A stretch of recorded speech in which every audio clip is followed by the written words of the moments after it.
I am Massimo Portincaso. I'm the CEO and the co-founder of Arsenale BioYards, and I'm an industrial romantic and anti-disciplinarian Stoic. So where do we begin your story? Maybe with a confession. Maybe I should have started saying I'm Massimo and I'm recovering management consultant. Ooh. So this is where it starts. So this will be therapy. The time at BCG has been fantastic and amazing. But I felt the need to put in practice what I was basically preaching and discussing. And that's where part of the journey really started.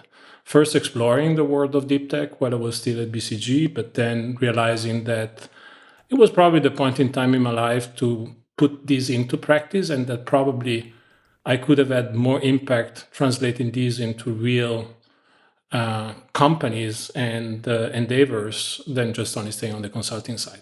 So I say it with a smile when I say recovery management consultant. It's been a great time. It's not that it's been something bad. But that is an interesting transition, and I think that applies to a lot of people. A lot of people maybe have worked in some capacity on something else, certainly anybody who's in consulting in general.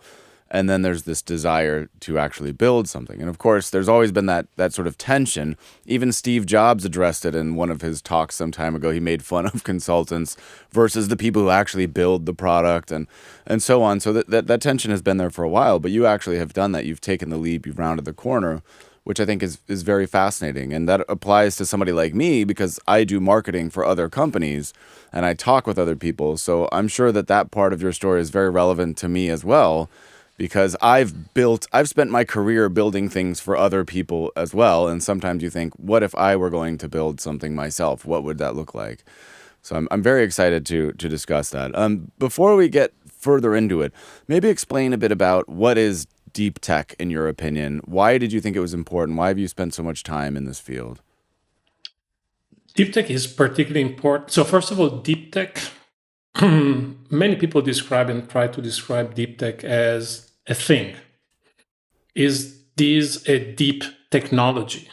And this is the wrong way of looking at it, in my view, because the same way when Clay Christensen was talking about disruptive technology, initially started talking about disruptive technology and then realized actually all technology are at a certain point in time disruptive. Is the use you make of it that make them disruptive. The same is very true here. Deep tech is an approach toward innovation, is not a thing. It's a way you do things. This is something that it's really important to understand. And it's particularly important because what it enables is what makes deep tech particularly powerful in all of these.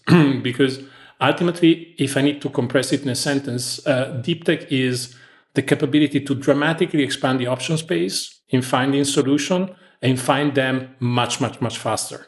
And this allows you to transform what is normally incremental innovation in radical innovation. So you go from the 10% to the 10x. So you move innovation into a logarithmic scale, ultimately. This is what deep tech does, ultimately, more than what deep tech is. And it's important to understand how this came to happen, because you really need to look this in context.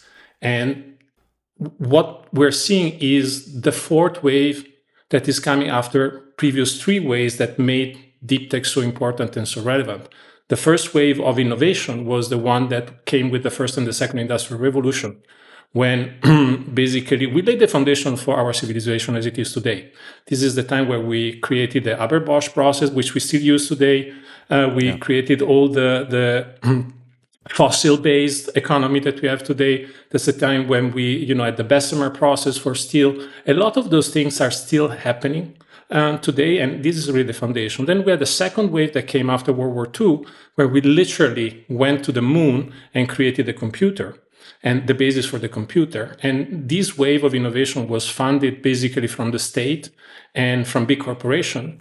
Then there was a third wave that came in the 80s roundabout that was funded from venture capital. And this is what brought an additional layer of bits on top of it. So the way that brought us the digital, first the computer, then the digital. And now the circle is somehow closing because we have the possibility to use those two previous days on the bits side to touch the atoms. And now we're really bringing together the atoms with the bits, and we have the possibility to redo the industrial revolution that we did back then, the first wave of innovation, with all the possibilities coming from the previous two waves.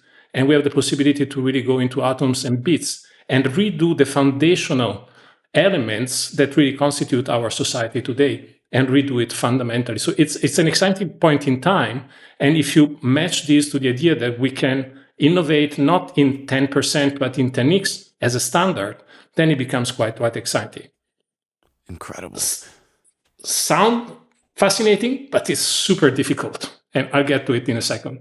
But Okay. this is one part. And the other part that you need to see in all of this is that why this is happening is the reason why we're expanding the option space that we can do things that we cannot do today is because we have two convergences that are happening today that make this possible.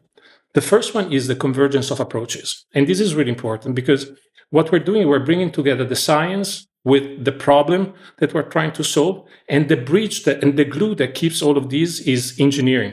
So at its core, deep tech is engineering. It's an engineering enablement that brings the science toward the problem and make this basically solvable, the problem solvable through the engineering side. And those disciplines are coming and fusing together in this new space. But what is even more important, and this is really what makes the biggest difference of all, is that we have reached a level as humanity in terms of manipulation of matter and energy that is unprecedented. And this per se, it's an incredible advancement. But on the other side, we're matching this with computational and cognitive capabilities. Look at generative AI and everything which is happening today. So we have the capability to manipulate matter and energy, the cognitive capabilities to manipulate these, and we're building sensing and actuation capability to do all of this. And by bringing all of this together, we can completely accelerate all the process, and we can redo a lot of the stuff, both on the natural side, on the organic side, on the inorganic side. And that's why we can bring the atom and the bits. When I talk about the atom and the bits coming together, this is about really manipulating the matter, the atoms, and the bits of the cognitive part, connecting through the sensing and the actuation. And by having all of this, you can really think and do things that are unthinkable in normal circumstances. And you can do really new things that are unprecedented. So, Yeah, this is really like the future of sci-fi, like Star Trek or The Fifth Element. A lot of these things, the kind of stuff you're talking about is that, like, you put a pill in the microwave and you hit a button and it turns into a chicken dinner, or you just rearrange atoms from one thing into something else that's more useful. That at that point, it's like all bets are off almost. There's nothing that you can't imagine when you could turn one thing into another thing. So that's a fascinating concept, atoms and bits. Were you fascinated with technology throughout your career, or is this something that you just learned about through your work and then became more passionate about it? Where did you begin? I'm an engineer by training, but I have to say it was for me a kind of, there was everybody talking about the digital piece, and I started looking at the deep tech side of things. It was 15, 16, 17. It was when people started talking to me about this. And then I thought, yeah, there must be something coming after all of this digital wave. We really need to apply to something. And I concluded that this was basically the post-digital wave that is going into the atoms and really make it real, tangible, and really gives us the possibility, because there is a corollary to what I just mentioned before, which is, that's why I start with the Industrial Revolution. One of the big problems coming with the first and the second industrial revolution, that it was basically fundamentally based on exploitative paradigms. And when I say exploitative paradigm, it means really concretely, it means going from bigger to smaller. This is when you have long polymer chains that you break down with all the petrochemical energy. All of those things is about going from bigger to smaller. And because we can manipulate energy and matter with this precision, we can completely change the paradigm on which society is built, and we can bring it to a place where we have a generative paradigm. So we start from the small and we build the big. So we start from the atom and we move to something which is bigger, which as a corollary has a very, very important consequence, which is that we are right now as humanity in a point in time which is very much comparable to the one in which we were 10,000 years ago, when we went from being hunters-gatherers to being farmers. It's only that now, because of all this wave, we are in the position to be, instead of being hunter-gatherers of resources, we become farmers at the atomic level. So instead of becoming farmers and growing plants and getting the cattle together and so on, we are working with organisms at the micro scale and tell those organisms to do what we want them to do, or we can really put together the atoms in a construction in a way that we need them to do things that were unthinkable before. So it's a completely different world that we are about to build, which is ultimately the reason why I decided to leave the comfortable place where I was and to really join and possibly also help drive this kind of transition for humanity. So, what do you think the most jaw-dropping or insane possibility could come from this? What is the wildest thing that nobody could imagine who might be watching or listening to this that you think might be possible? I think it comes down really to structure that we cannot even think of now. Mm-hmm. And it's very, very difficult to say. But I can think materials with properties that we cannot even think of right now. I think this is something that is going to happen. And this is the interesting part where I'm very optimist around things, because this is where you then plug in all the generative wave that is happening now on AI. Because what is allowing us to do all of this is that we have the possibility to create designs, and then to build and test, and then learn out of it, and then continuously iterate. And this is something that is going to accelerate. I think that we're putting right now, rightly so, a lot of emphasis on the generative side, on the bits side of things. But one of the biggest challenges that we have ahead of us is the capability to rationally and proficiently translate all these generative bits into concrete pieces. In concrete, you can generate a lot of proteins, you can generate new materials, new things, but the capability to translate these into real things and industrialize these to be able to really contribute to redo the foundational elements of our society. This is one of the most intriguing and challenging endeavor that we have ahead of us, I would say. Yeah, that makes perfect sense. And I've thought something like that myself over the years, because it's no secret that the internet is going to be 80, 90% plus AI generated content in the very short term. All social media posts, all videos, everything you can think of, blog posts, ChatGPT, it's all going to be generated by AI. And the trouble with all of these digital things is it's more. And once in your newsletter, I think when you signed off on your newsletter, you talked about the noise, the increasing noise level on LinkedIn, but everywhere on the internet, that noise is rising, and AI is going to help and ensure that noise rises, as we can no longer tell what is a post that you wrote and what is a post that a real human wrote. So we just see more. A lot of people are scared by that. They feel like they might get burned out of digital content, what they call content in general. But all of that more, that's tied to data centers. That's tied to real resource use. That's tied to fossil fuel use. There's not just a digital product that exists on your screen. There's the infrastructure to support that. There's data centers, server farms, all of this stuff, which is taking away our finite and very real atom level resources.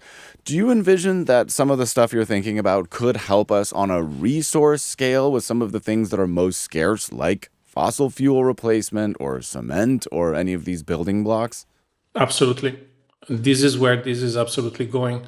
I think the big challenge will not be finding those replacement, but finding those replacement in a way that is industrially sustainable. Yeah. This is going to be the biggest challenge, because you can read that there are a lot of papers with this material can substitute that. But then if you look at, to produce these, then it takes that, and that, and it's not really a viable option. This is part of the problem. Is the biggest challenge that we have ahead of us. And this is why I was talking about this, bringing the science with the engineering and the problem together. The problem and the science are making really big advancement, but what can prevent us from really being able to apply those solutions is the engineering part. Because you have to consider this industrial revolution happened 100, 200 years ago. They have 100, 200 years of optimization behind them. So Yeah. beating them from a cost point of view, from a structural point of view, It's is impossible. incredibly Yeah. difficult. And Right. that's why this is where the biggest challenge lies ahead of us. And this is one of the reasons why I started Arsenale, because I want to basically put in practice everything that I just described and basically have a 10x improvement and bring down the cost one order of magnitude compared to where it is today, to make the things economically viable. So talk to me about Arsenale then. What is it? Obviously, it's new. It's something you just began relatively recently, maybe even a few months ago. What is the idea that you have behind Arsenale? And of all of the things you had seen in 15 plus years, why did you choose this particular angle to go in on? It's just walking the talk. It's just putting into practice everything that I just described. I saw this firsthand. After leaving BCG, I spent time in the market realizing that I was seeing the potential of what can be done using nature to build stuff, using organisms to build stuff, but also the impossibility to do it in an economical way. And you see a big potential, you see a clear problem, you see that you need to bring together all the different approaches, the technologies, the manipulation of the matter with the cognition, the sensing and actuation, and really apply these to bring down the cost of biomanufacturing by one order of magnitude. Because the moment you do so, then you make a completely different kind of society possible that can really shift away from this exploitative paradigm, moving to a generative one, where you can really apply a very different mindset to things. Because a consequence of doing this shift is you go from a mindset of scarcity, which is intrinsic to extractive. You have something finite Yeah. where you try to reduce, and you switch to a mindset of abundance because you start from small things that you put together. So you're not limited by the starting point. You can continue to grow. So you really completely shift also the mindset of society in general, because you shift from an idea of the world where I always want to get the biggest slice of the pie because it's finite, to a place Yeah. where you say, I just want the pie to grow, because even if my slice in percentage gets smaller, but the pie grows, I still get more. So it's a very, very different world. And this is what brought me to really start Arsenale, because I want to make that world happen down the line. And you think this is possible? Because that's sort Yes. of the dream of capitalism, right? Is that you could just infinite growth forever with no limitations. Do you think, like what is the ceiling of something like this? The ceiling is the earth. The It's the earth, yeah. place that, so generative, I always have this discussion and people say generative or is it a regenerative paradigm. Ultimately it's regenerative, because we cannot create matter ourselves. We can recompose matter, we can repurpose matter, but we cannot create matter. Therefore there is a limit to that. But this is a way that is intrinsically more sustainable to do it, because you're not taking something and tearing it apart. Rather, you take something and you let it grow ultimately, or you put it together in a way, but starting from something that you have. So it's a very different world that we have. Incredible. So then what, broadly speaking, is the approach that you're taking? I saw the word fermentation at some point, but what are you working on here? I can give you a practical description, but there is an Okay. abstract way of looking at Okay. it. I'll give you first the Hmm. practical one, and then we can Hmm. abstract it up Okay. to really understand. But ultimately, Good. what we're doing is, one of the problem with biomanufacturing is that the old biomanufacturing that is coming has been very, very strongly influenced by biopharma. Insulin is today produced using fermentation. The problem that comes with that is, one, biopharma is strongly driven from this idea of discovery. It's all about finding the right molecule. Once you have the molecule, you have the economics. And the other thing is, because of that, is that one thing is to produce things that cost $5,000 per gram.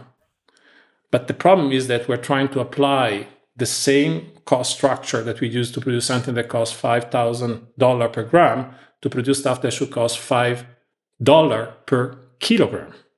Sure. And this is not going to work. So starting there and really rethinking fundamentally the cost structure of what happens to be able to enable this, bringing down the cost one order of magnitude. But The only way to do this, because it's a very complex problem ultimately. So the idea, okay, how do we bring down the cost one order of magnitude? And the point here is that to be able to do so, you really need to look at two sides of the coin. You need to get the biology right. You need to get, basically, bluntly speaking, biomanufacturing means you take an organism, take a yeast, for instance, you change the genetic part of the genetic code of the yeast, and you tell the yeast, instead of producing what you have always been producing, I put you this piece of information and you produce this molecule for me, ultimately. This is the core idea behind it. And you can theoretically, everything which has carbon in it can be used to do that. Now, the problem with it is that organisms have been trained for millions of years to do one thing. So if you and I come and say, hey, Mr. Yeast, can you produce this for me? It will say, you know what, I'm not really kind of liking to do that. But then you bring it into the lab and you feed the yeast very nicely. You give a nice place to recover, best food, best atmosphere. And then you say, oh, you know what, it's so nice here. I can produce this for you. But then the moment you get out of the lab, and then you say, okay, forget the lab. Now we're going into the real world and you need to start producing the stuff I tell you. And I take away the good food. I take away the good atmosphere. I take away everything. And you really need to do the work. Then most of the time the yeast says, you know what? I've been so nice when I was there. I'm not going to do that. That they don't produce the stuff. So you really need to work with nature and really work with them to be able to have the biology to first do what you want it to do. The very important part in all of this is that biology is context dependent. So an organism itself doesn't exist as such. The organism always exists together with its environment. So it's called structural coupling. So the two go together. You cannot separate them. An organism doesn't exist without. And the problem is that we have been all the time developing those organisms in the lab without considering the final environment in which this is going to produce. And there is a process to bring from the lab to the manufacturing piece, which is called scaling in biomanufacturing, where people slowly get the yeast to get accustomed to the new condition one step at a time. It's basically limiting the damage. So you convince the yeast to do something at 100, and then you keep taking away and changing the perspective till you get to the real manufacturing scale. And you go for, I don't know, from a petri dish to 100,000 liter. And slowly you get there and you adapt it till you get there. And what we're doing differently in all of these is, instead of doing this journey, what we're doing is we're going back to the context dependency of biology, and we're taking the manufacturing condition and we're bringing them to the lab. And we have the people in the lab developing and designing and working with the organism and testing them at the same condition that you have in the big bioreactor. And by doing so, you can see from the get-go, ultimately, how the organism is reacting. And by doing so, what we're doing, we're ultimately doing what I was talking about deep tech. We are expanding the option space because we allow you to see from the get-go solution that you wouldn't see normally in the lab. You have the condition, you bring them and you broaden, and there are different ways by which we are broadening the option space, and allows people to find different solution from the get-go. And what we're trying to do is the reverse of what has happened in the past years, because there has been a wave of working with organism in the past 10, 15 years, in which we wanted to engineer the organism. So we're coming, we're going to engineer you, you do what I tell you. And we're saying, this is not going to work. Nature has been in business for millions of years. It's not us coming and changing the thing that the things are going to do what we want. Nature has a little bit of advantage compared to us. So what we're doing is, let's broaden the option space and let nature find within this broader option space the best solution. And let's leverage the stochastic nature of nature to find those solutions and learn from the process, so that from the get-go we can basically navigate these broader option spaces and find a much better solution with economics that allows us to make these economically viable. This is one part of the equation. The other part of the equation is, okay, once you have done and you have mastered the biology, what you need to do is you need to bring the infrastructure costs down. And this is the other very, very important part, because of the pharma heritage of where we're operating, the cost structure is completely different. So where we're coming here is we really want to rationalize everything. We want to standardize. We want to modularize. And, the mentality right now in this space is you want to go as big as possible to have scale, because we're coming from the world of petrochemical, where the bigger the refinery, the better the cost structure. The Absolutely. problem is that biology and nature don't scale linearly. And we are moving this away. And the same way we have brought down the cost of solar by doing the same panel again and again. It's not that we've done bigger and bigger and bigger panels. We've done the same panel again and again and again, and we've brought down the cost massively over the years. The same is true for us, because we want to have one dimension, which is the one for which we have designed the organism to operate within. And instead of, because every time that you change the size, you don't know what the organism is going to do because of the context dependency. So we say, we have this one size, we know how to operate these, and then we're going to multiply these multiple times, so that if you want more capacity, I'm going to put more of those bioreactors there, and then you can really build the capacity that you need to be able to do so. That makes sense. Yeah. There is one important point to be made here, which goes back to what I was saying, is about the capacity of manipulating matter and the cognition and computation. What we're building now, we are taking a opposite approach to the one that is usually taken, because normally when people operate in this space, but not only in this space, this is general, is people come with an hardware first approach. People develop the hardware, and then they try to put on top of the hardware one layer of software.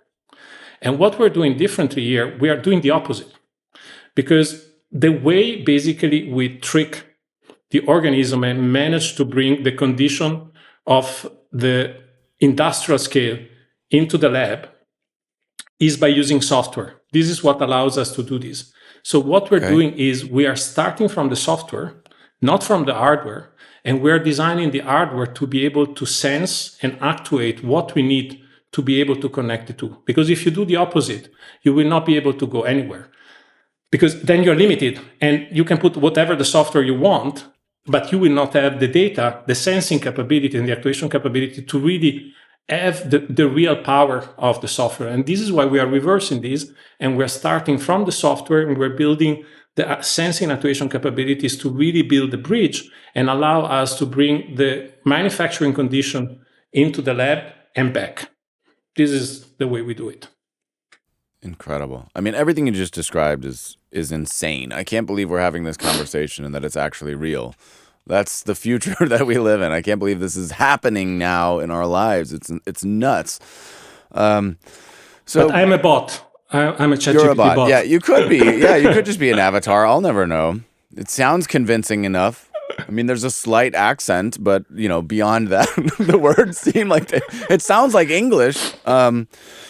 Yeah, this is just absolutely wild stuff. And the idea, thinking about convincing yeast to do something, I mean, that sounds quite silly, but I understand what you mean by that. So what is the most interesting thing that you have seen yeast convinced to produce so far? I mean, insulin is one very good example. Insulin is one. But and this has saved millions of lives. We're using biology to produce also the vaccine. A lot of vaccination happens this, but moving outside of these, there has been the biofuels way where we try to do this, but you can produce all polymers by doing so. And we can produce polymers that today are not, let's say, we cannot even think about them in terms of properties. So you can really tailor the materials by doing so. You can produce collagen, you can produce vitamins, you can produce basically almost everything through that. It's just really a matter of fantasy. And I think the most interesting thing probably have not been yet discovered and introduced. And is this an example where AI or generative AI on the software side could come up with millions of possibilities for different ideas that we could never conceive of as well? And that's where you get to these truly next... This is the perfect example. And you have some companies. Cradle Bio is one very good example of that. Yeah. They're doing fantastic stuff with generative AI, designing all the proteins. But the problem is that you need then to translate. And this is what I was talking about. You have the generative part, but then you need to really, there is a funnel, automatic funnel. Which of all of those things can we really translate into real things? And that process is the most difficult one.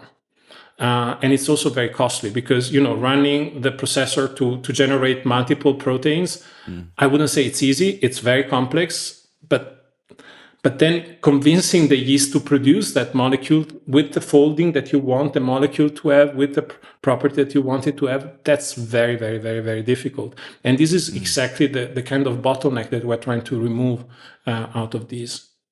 That makes sense. So, not to turn things too dark, but I think in keeping with the theme of the show, the sort of will they, won't they of humanity and future optimists, like we discussed, sometimes there are people out there who are afraid, and I can get afraid. Some compounds that we can make could be enormously beneficial for humanity. Other things that we can't conceive of could be enormously detrimental, like bioweapons, chemical warfare, all of this kind of thing, poisons. We know we live in a culture where certain political opponents are poisoned mysteriously. We know that there are certain, I won't name any names, people who have a history of poisoning their political opponents. Do you think that there's a scary side of all of this technology, or is it purely positive in your mind? No, of course there is a scary side of all of this. But there is a scary side to plants. There are a lot of plants that are poisonous. It's. I mean, we have this idea that nature is benevolent. But nature is tough.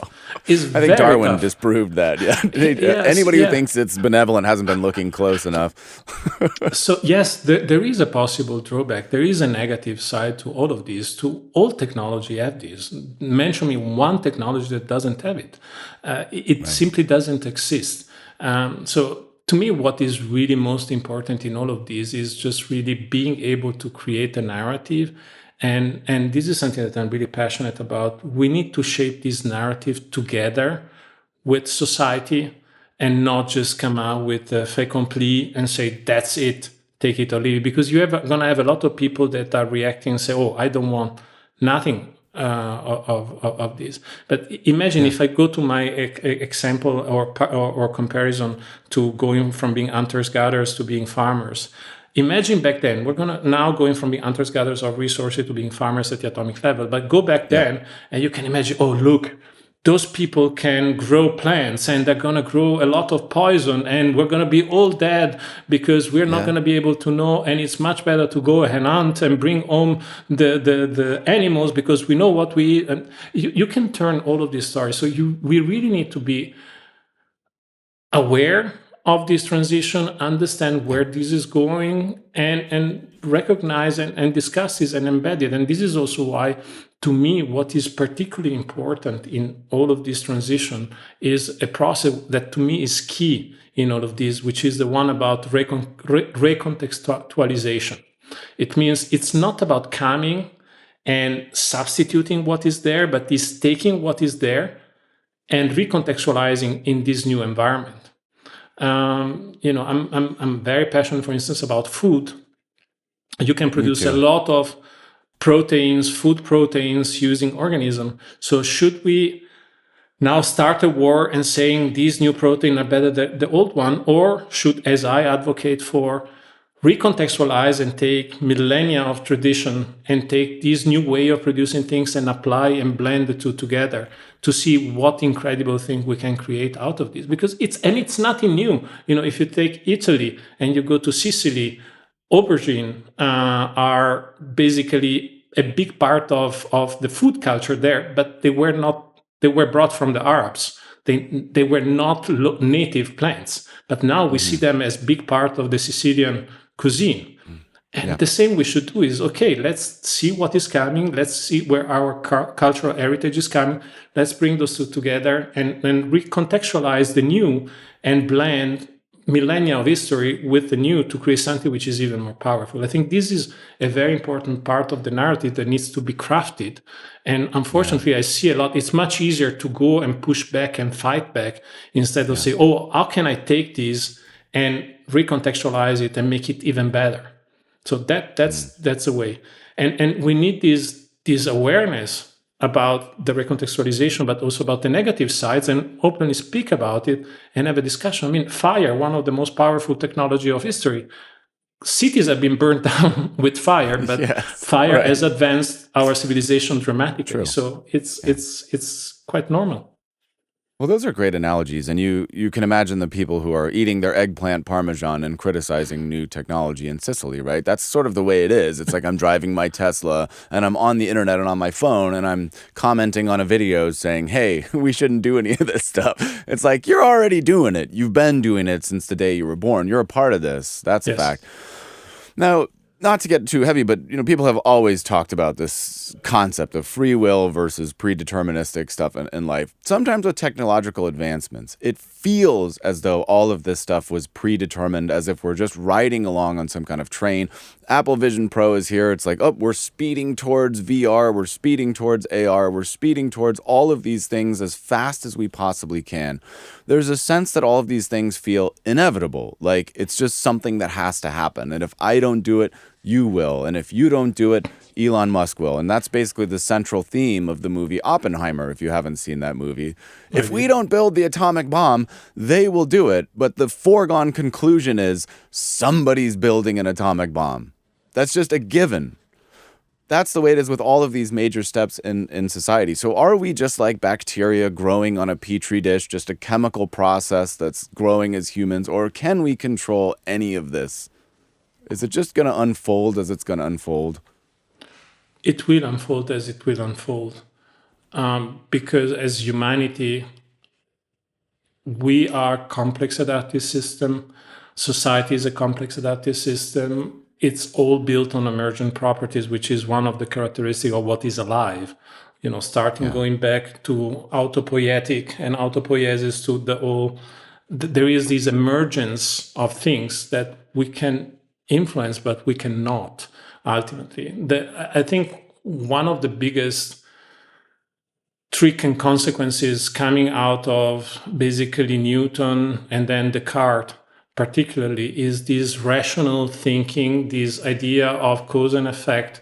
And it's good to have the illusion of control and the illusion of having cause and effect, that if I do A, I get B. The truth is that also because of everything has become more complex. And by becoming more complex, automatically you have emergent properties of the system and things that you cannot think of. And this idea of letting it go and having indirect management versus direct management is super difficult to go, because to happen, to let it happen, because it's much easier and safer for me to create my narrative that I'm in control, I'm in charge, I'm going to do this, that, and that, and I do this. There is a very interesting book which just came out, which is Flukes, I think. I forgot the author, but Cool. is making the point that it's basically it's all random, and we love to bring, because as human beings we are wired to make sense and create narratives about everything so that we can explain it to ourselves. But that's not the way it works. It's not that the world is a set of digital variables, is a continuous variable where things happen. It's not if one happens then the other one. There is a big continuum, and there are a lot of things that are happening that we don't see that contribute as much to what we think has been contributing to this. And so to go back to your question, we can think that if I do this, something else is not going to happen. The truth is, this is Yeah. absolutely not the case. Things are going to happen. And we have to Because live once we with become aware of ourselves it. to decide Yeah. which part and which role do we want to play in what is going to happen. Hmm. To the extent that we can, Yes. which who knows, right? So I don't want to let all the time, a fascinating perspective. I don't want to let all of the time lapse without covering what you said at the very beginning. You've called yourself an anti-disciplinarian Stoic. You even had a newsletter, which you just wrapped up after several years, a very successful newsletter about that concept. What do you think it means to be an anti-disciplinarian Stoic? I start with the anti-disciplinarian, which is, I think the more complexity you bring to the table, the more pieces, one of the biggest problems that you can have is that you know more and more of less and less. And the Guilty. moment and being open and connecting the dots, because the capability of recognizing pattern in certain set of data and connecting things, yeah, we have software, but the capability of seeing and making those connections is really, really, really important. Thinking in a counterintuitive way and bringing different perspective to things is something that is very enriching. I have to say I'm guilty of being intellectually extremely curious. So I need to continue feeding. That's why this antidisciplinary, just doing one thing would be extremely boring and limiting. That's why you really need to I'm the go. same way. But you can find completely different stimuli. I've written a piece about the importance of poetry to really train your brain, because with poetry, it's the opposite of defined and specific instruction. There is a lot of interpretation that goes into that, that allows your brain to be trained to recognize and see things in a different way. There's not one description. Now you have to read one poem. There are many, many ways. And by reading poetry, you activate the part of your brain that is responsible for making this connection. So I think being antidisciplinary is really, I think ultimately it comes down also to the fact that I love to say that both my left side and the right side of my brain are equally underdeveloped. So they really both compete for attention. And this Right. is where part of this antidisciplinarity, I can get as excited as in front of a piece of art as I get in front of some good code written the proper way, or Yeah. some engineering Yeah. piece. It's a way to nurture a little bit the soul and the intellect at the same time. I think we absolutely share that in common. I think I'm guilty of that. And sometimes the risk for somebody like me, and maybe you've experienced this yourself, is when you see those connections everywhere, you see connections between other things, it makes it harder and harder to separate things from each other, like music from poetry, from food, from code, from a company, from a human's life lived as a story. And then you only become aware through engaging with the external world that other people don't see those connections the way that you do. And I think I talked to very random guests. In my mind, everybody I've ever talked to makes perfect logical sense. But I could imagine if you're a tech founder and you look at my guests and you only go through the lens of tech founder, or if you're a vegan and you only look through the lens of veganism, or if you're any of these other things, you might think, why is he talking about fermentation this week, and last week he was talking about alternative meats, and the week before that he was talking about brain control interfaces. But there's connections between all of this stuff and all of Absolutely. this rich Absolutely. tapestry of the future that we're trying to build and that we're headed towards. So it might be intellectually stimulating, but it may make it harder for our lives to be understood by the masses, perhaps. Do you But ever feel that way? I don't know if it's about being understood, but it might not make much sense to people, but it Yeah. does to me. And going back Mm-hmm. to the second part about the Stoic Yeah. piece, ultimately, the whole Stoic part is all about doing the right thing, and Yeah. it's about four things. Ultimately, it's about courage, wisdom, moderation, and justice. Those are the four Yes. virtues. And you have the different disciplines that then comes out of it. But it's just Yeah. about those four things. And it's about the dichotomy of control. It's about focusing on the stuff that you can control and change, or change more than control. Focus on the Yep. thing that you can change and ignore the others. And it's just about, working for the common good, doing the right thing. Having this set of principles is something that I always felt naturally, and I literally I have it. I didn't have it, but I just finished rereading this is Mark Aurel. Oh, I Um, read it once a year. Yeah. Of meditations. yeah, Many times. Mm-hmm. and I just finished rereading it, and it feels so natural, and Yeah. it's good. So that's why you need the variety of the antidisciplinary, but then you need to really go to really what matters and the important things, and it's the four virtues. Is doing the right thing. The one thing that I always love to add to this is you need to do the right thing. What I learned, the right way. It's not enough to do the right thing. You need to do the right thing the right way. And then Mm. if you do this, then a lot of things will fall into place. That's my And if view. they don't, you can die happy because all that matters is that you did the part that you could. That's And that's my favorite part. Of all those Stoics, I've read the original text. I like Epictetus, Seneca. I've read all of those. Marcus Aurelius. I think I like Epictetus the best because his life was personally the hardest. He yes, himself was a slave. He was crippled. Marcus Aurelius was a king. Seneca was very wealthy, which is revealed in the letter. He had servants and all of this, and he's like, I can live one day without my servants. Like, yeah, I get it. Okay, fine. You're still a wealthy person, but Epictetus really, you said, walk the talk. There's somebody yeah, who walked the talk, just like Socrates did. And whenever I feel particularly low or have a bad moment, I find that Epictetus's teachings are the most relevant to me because he really did what he said.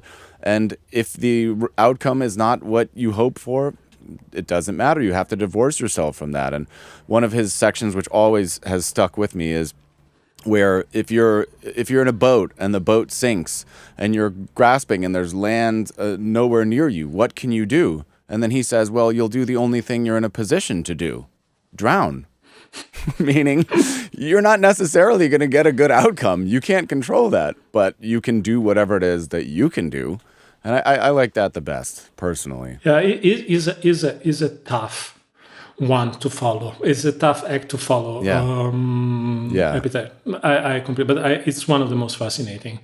Is one of the most pristine of all of them. But there is Yeah. one thing I wanted to come back, because when I introduced myself, there was also the Yeah. industrial romantic, which I'm very passionate about it. So I That's want true. We to didn't hit on that yet.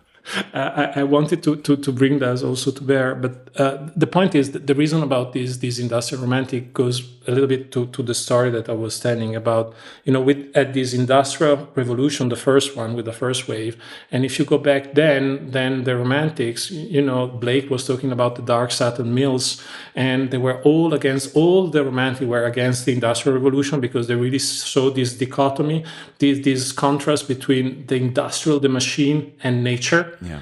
And for me, what I'm trying to do with Arsenale is the revenge of the romantics.